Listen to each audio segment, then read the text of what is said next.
Hello everyone. Recently, elections were held in Pakistan. It was general election of 2024. As expected, Shebaz Sharif won the election. However, he did not win with great margin or majority was not in his hands. Therefore, he went for a coalition government which is weak. Many criticize this elections as the most rigged elections in Pakistan. Of course, we all know if we have seen the elections in past 10, 20 years, it is very clear there is no transparency in the election process in Pakistan. However, many people are condemning that this was one of the worst and most rigged election in the history of Pakistan. Imran Khan, the former PM, was behind the bars. He was put under arrest. And then PML leader Shebaz Sharif led the election campaign for his party, Pakistan Muslim League Nawaz. That was his party, and he campaigned. He was the face. He became the prime minister with nearly 201 votes, including the votes of support of Bhuttos and others. The fact is, as soon as he is sworn in as the prime minister, we are not talking the rigged elections which happened in Pakistan, but our concentration is towards India-Pakistan relations. A new government is formed. His immediate statement was that he will concentrate on his neighbors. Pakistan will look forward to engage with neighbors on equality, on the principle of equality. That means he is for the sake of restoring the relationship with neighbors. That is one point, all good. It was on the positive side. But immediately, he mentioned that his sole motive of the government is to liberate Kashmir. That's where he committed his mistake. That's where he expressed his intention. Thereby, it is very clear that India-Pakistan relations will never going to be a normal state of affair even during his regime, for sure. Now the fact he won, all fine. Now everybody is anticipating the deep state of Pakistan is at the weakest point in the history. Neither the army chief, nor the Supreme Court judge, nor the prime minister. Nobody is as popular and as credible. Hence, they cannot fool the people and they cannot have the face in the international arena. He also mentioned that he is not going to be part of any great game. That means he is clearly sending the message to the United States that he doesn't want to be a pawn of United States of America. At the same time, his concentration and Pakistan's obsession is towards India. But fact of the matter, they need to bother about Afghanistan, where the border skirmishness is happening, where the Talibani fraction, which was groomed by Pakistan and ISI, today they are trying to groom the TTP, Tehrik-e-Taliban Pakistan organization to take over Pakistan or create a sense of instability, which Pakistan termed TTP as the bad terrorism. At the same time, it thinks that it can establish a very good relationship with Gulf countries, but forgets the fact that India is having one of the most intensified and most successful relationship and harmony with Gulf nations. Pakistan is suffering from the fact it is obsessed with India, forgetting the real trouble which is enduring in Afghanistan border. It thinks that it can compete with India in every way and every sector. But whereas there is a very clear understanding in diplomacy or otherwise that You should fight with equals. India's economy is booming economy, one of the fastest growing Asia's economy with 3.7 trillion dollars USD, the GDP of India. Whereas Pakistan's economy is fast falling economy. Every next day it is almost nearing to the IMF bailout. It is going to the international organizations for the help. We hear the news that it is unable to pay the petrol charges. It has banned tea consumption. All such sorts of news are available now and then. It is not the booming economy, it is the falling economy with $370 billion USD compared with $3.7 trillion of economy, that is India. India took the bold step when it was in the crisis. It took the measures of economic reforms, wherein it increased the tax base. It opened FPI. It opened the market. It sold the loss-making PSUs. It had that courage to do. Whereas Pakistan is suffering from the radicalized mindset and also a crisis within the deep state formation. Therefore, it is impossible for the Pakistan to expect this thing to happen. I am trying to compare where India is, where the Pakistan is. This is not just with respect to the economic angle. It is also with respect to all sorts of activities. If you compare India with Pakistan, Pakistan will remain uncomparable with respect to India in negative sense. Therefore, it cannot compete with India in any way. Of course, Pakistan's USP is in booming terrorist activity, where India cannot compete with Pakistan in that regard. That is on one hand. We have seen in the past, since 2019, the demographic politics has changed. Pakistan always was the stakeholder when it came to the dialogue.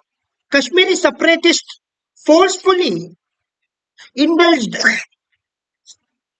Pakistani separate, sorry, Kashmiri separatists forcefully indulged Pakistani angle into the dialogue whenever it was about Kashmiriyat, whenever it was about peace in the Kashmir. Now, under the stewardship of Prime Minister Narendra Modi, who in a single move changed all that anti-national and separatist politics and brought about a change by scrapping Article 370 and 35A. Therefore, he endured the fact or ensured the fact that Kashmir, Jammu and Kashmir belongs to India. Pakistan has no role in it. Since then, Imran Khan, the then Prime Minister of Pakistan, said, restoration of Pakistan is my primary aim or ultimate aim. Till the restoration is done, we won't have any cordial relationship with India. But in the year 2021, it was Bajwa who was able to come on the table and get done with that aspect of ceasefire agreement. But still, Imran Khan was adamant. Then the Shebaz Sharif who came, he was also adamant that we will not talk to India. But fact is that India is not talking to them. That is the reality. India, under Narendra Modi's regime, it has a very clear-cut foreign policy when it comes to dealing with India, with Pakistan, especially after few tried and tested attempts to restore the normalcy with Pakistan. It has shown its true faces during the Uri, then the Balakot air strikes, all during such years. It was only yielding terrorism. And India understood the fact that we are pleading or we are trying to establish normalcy with Pakistan, but Pakistan will never reform itself. It is only after India. It thinks that India needs to be defeated in any way. Therefore, Narendra Modi regime has reformed its policy in such a way that it doesn't care about Pakistan. Even if Narendra Modi is coming back to the power in 2024 for the third term, it is not going to bother about Pakistan. It has zero tolerance towards terrorism. It, it, it, it, the stated policy of the India is such that it will never interact with a proxy state which brings terrorism. Therefore, it doesn't care about Pakistan. It has kept the Pakistan in isolation. And Pakistan has only one father called China, which is trying to exploit the Pakistan in every sense. For today, from the angle of India, India every time tried to establish a normalcy with Pakistan. During the diplomatic meetings, we have always failed, whether it was in Tashkent, whether it was in Shimla conference, even later on. But for now, India is very clear that it thinks